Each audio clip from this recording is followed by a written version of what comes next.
In the beginning of the 21st century, human evolution is at a turning point. Based on natural selection, scientists predict that the future will be full of smart people and advanced technology. However, humans soon prove the theory wrong. Since they're on top of the food chain, they don't need to continue evolving, so they get lazy and dumber every day. The smart rich people think a lot before having children since it's such a big decision, but they end up waiting so much that they die without having any heirs. On the other hand, dumb poor people keep on multiplying like bunnies and make more dumb kids that in the future have even dumber babies. In 2005, in a military base in Washington, D.C., Army librarian Joe is watching TV during a shift. Suddenly he's approached by his senior, who announces Joe is getting replaced because he's been chosen for a very secret project. Joe protests because his plan has always been to retire as a librarian since it's an easy and calm job. However, the orders come from the higher-ups and he can't refuse. Meanwhile, the higher-ups are discussing the chosen people for the secret project. Their science team has invented human hibernation pods so they can preserve their finest men and revive them in times of need. First they need to test them, so Joe was chosen because he's the most average man in the military and has no family. They also need a woman, but since the army doesn't have any, the colonel has chosen a naughty worker named Rita, who often entertains private army parties. The army will be paying her hustler upgrade and Rita's crime history will be cleaned. The first test will leave Joe and Rita asleep for 1 year and is highly classified, meaning nobody else knows about this. The next day, Joe and Rita are together in a waiting room for a medical check. Joe chats with Rita, who pretends to be a painter when Joe asks about her life. When the scientist puts them in the hibernation pods, they're given IVs and Rita freaks out. Joe calms her down and asks her to trust the army. When Rita accidentally mentions upgrade, she pretends that's her boyfriend and Joe thinks it's a Dutch name, still not seeing all the suspicious holes in her story. Then the scientists put them to sleep and close the pods, locking the lab door when they leave. Soon the colonel and upgrade get arrested because of their involvement with illegal substances and dirty workers. This scandal causes the base to be closed and the building demolished, so the pods are left forgotten under all the debris. While Joe and Rita sleep, years pass and society begins to get more and more stupid every day at a scary speed. People hope that genetic engineering will fix this, but unfortunately the brightest minds and most resources are spent on less important problems like hair loss. Population eventually explodes and intelligence declines until humanity can't even solve the most basic problems. Garbage is stacked for centuries and in 2505, the Great Garbage Avalanche happens. A truck is dropping more garbage on the pile and the weight finally becomes too much, so a huge landslide goes down. The pile of garbage falls and drags Joe's pod, dropping it through a window into Frito's apartment. Ignoring the disaster behind him, Frito watches a very dumb comedy show on his giant TV. The pod activates and awakens Joe, who is dizzy and confused. He keeps asking about the situation and Frito gets annoyed, so he gets off his toilet chair and throws Joe out of the window. Afterward, Joe looks around for help, but people talk in English that mixes hillbilly, valley girl, and inner city slang, so he can't communicate with the locals, who call his speech pompous. As he looks around, Joe notices how much the city has changed. Everything is in ruins, there are ads everywhere, and brands use dumb or dirty names. Eventually he finds a hospital with a badly designed sign and goes inside, finding more signs that look like a fast food place, dirt and trash everywhere, and even slot machines. The receptionist doesn't speak, she just has buttons to press for the right symptom. Because Joe describes a bunch of things and doesn't know what's happening, the receptionist goes for the I don't know button. While waiting to be called, Joe tries to drink from a water fountain, but an energy drink called Brondo comes out instead. He asks a man about it, who laughs at the idea of wanting to drink water since it belongs in the toilets. Then Joe makes a line to enter a diagnostic machine, where they make him put plugs in his mouth, ear, and rear. However, the technician mixes the plugs and Joe has to put the rear one into his mouth. The disgust has him rushing to wash his mouth with energy drink. Next, Joe goes to the doctor's office and sees a magazine dated 2505, but he thinks it's a misprint. The doctor says a bunch of nonsense and concludes Joe is retarded, for which he charges him $5 billion. When Joe looks at the bill, he sees the year 2505 and finally realizes he's in the future. While the doctor keeps asking him about his citizen tattoo, Joe goes to the window to take a better look at the city. There's destruction and trash everywhere, and there are barely any tall buildings left. The doctor realizes Joe is unscannable. At the same time, Joe realizes he's been slept for 500 years, so they both scream. Since the doctor activates an alarm, Joe runs away. On the streets, he notices more things like the big clock that is stuck on the same time all day and the signs with dirty pictures plus curse words. The economy is in neglect and food supplies are ravaged. Joe goes to the cinema and learns the only available movie is a 90 minutes recording of a naked rear farting, which has won 8 Oscars. Everyone around him finds it hilarious. That night, Joe watches a woman trying to get fries from a machine and failing. After she leaves, he reaches inside the machine to try to get the fries, only to be caught red-handed by the police. They notice he's unscannable and immediately tackle him to arrest him, ignoring him when he says he's with the army. At that moment he notices Rita's pod nearby, but the cops shut him up with pepper spray. In court, Joe is kept inside a cage and people throw things at him. The walls are also covered with ads. Joe is taken to his seat for his trial and he discovers his lawyer is Frito, who instead of defending him complains about his broken window. Both lawyers and the judge just keep spouting a bunch of nonsense, and the crowd soon is throwing insults too. Joe tries to defend himself with sensible arguments, but his voice only gets others to laugh and he's found guilty. Meanwhile, Rita's also woken up and tries to call Upgrade from a public phone, which requires $2,000 to use. A man tries to buy her services and she tricks him by getting paid but asking him to wait. When she looks at the bills, she's shocked by all the dumb words and the strange face on them. In the morning, Joe is taken to a machine so he can get his citizen ID tattoo. When the AI asks for his name, Joe tries explaining he's not sure what's happening, and the machine thinks not sure is his name. Joe tries correcting it but it's too late. He gets the tattoo and the ID shows a very bad picture with the wrong name. Next, Joe is taken to an amplitude test so they can choose the right jail job for him. The test is easier than first grade and it upsets Joe to see people having trouble with simple shapes. Afterward, Joe is taken to prison, where he sees too many people locked up in the same cell and guards throwing food at them as if they were pigs. Finally, understanding just how dumb everyone truly is, Joe tells a guard that they made a mistake and he's supposed to be leaving jail today, not getting in.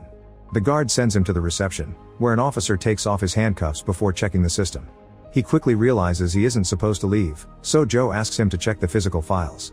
While the cop is distracted, Joe runs out of the building.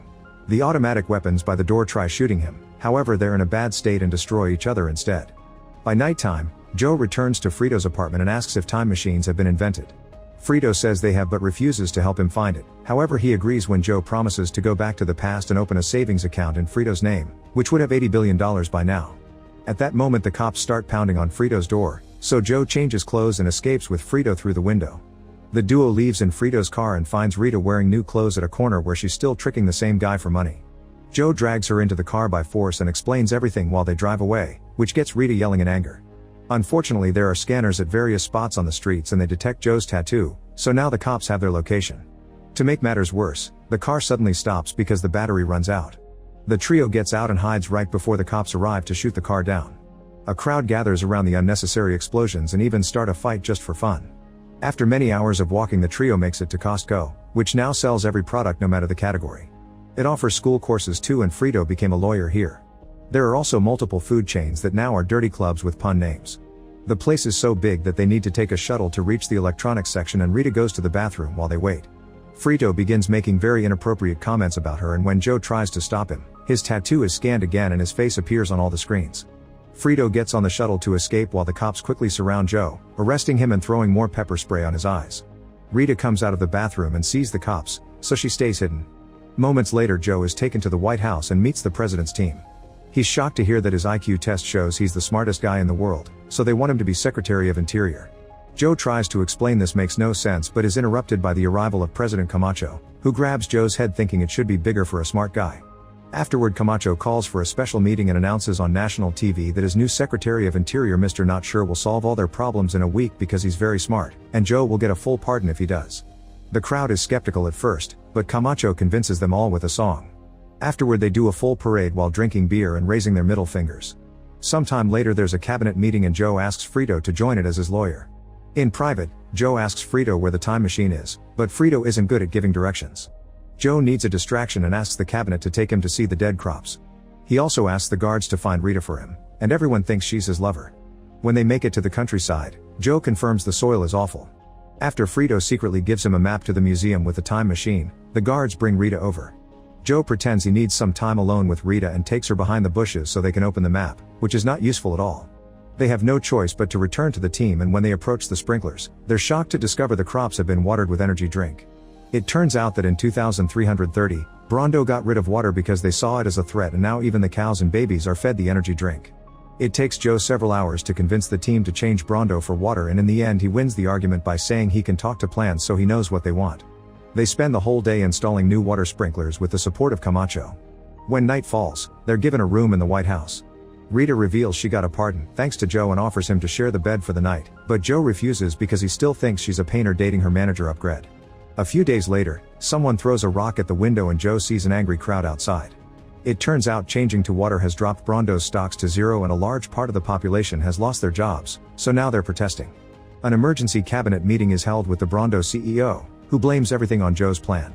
Soon he's taken to trial and Fox News makes an awful coverage of it as usual. Joe is found guilty and sentenced to a night of rehabilitation. At first Joe thinks that sounds fine, but rehabilitation happens to be a monster truck arena where prisoners are chased and killed if they don't run fast enough. Rita visits Joe in prison and notices they've chained him to a rock so he can't run away like last time. Joe asks her to find the time machine, return to the past, and tell everyone to stay in school. That night, even Camacho attends rehabilitation and the crowd beats up the guy singing the national anthem. Two huge trucks enter the arena showing dangerous weapons that look like a man's organ, but Joe only gets a flimsy car with a flaccid silicone member. The cops put Joe's rock on the back of the car, which breaks a good chunk of it. When he drives in, people start throwing things at him. At the White House, Frito watches the show while Rita looks out the window. She's shocked to see a flower growing in the garden and asks Frito to take her to the arena. On their way there, they see the crops are truly growing. When the confrontation begins, a third truck enters the arena. It's even bigger and brings down part of the building, so it ends up buried under the debris. One of the small trucks goes ahead and quickly rips the roof off Joe's car before the other one hits it on the side. At that moment Rita arrives and tries to talk to Camacho, who doesn't believe her story. The trucks speed up and try to crash into the car at the same time, but Joe also goes faster and makes the rock fall off. The chain pulls him out while the vehicle keeps going, so the two trucks end up crashing against each other in one big explosion.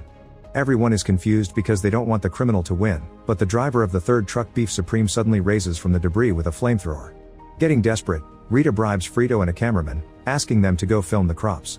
Then she rushes to the control room and tricks the technician into leaving. However, when the duo arrives at the field, they get distracted by a naughty club.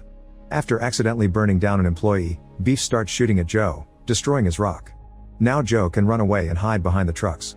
Joe climbs on top to grab a hanging microphone and gives a moving speech about his intentions to help, but the crowd hates it. The workers move the microphone away and Joe holds onto it to stay out of the flamethrower's reach, however they're slowly lowering it down.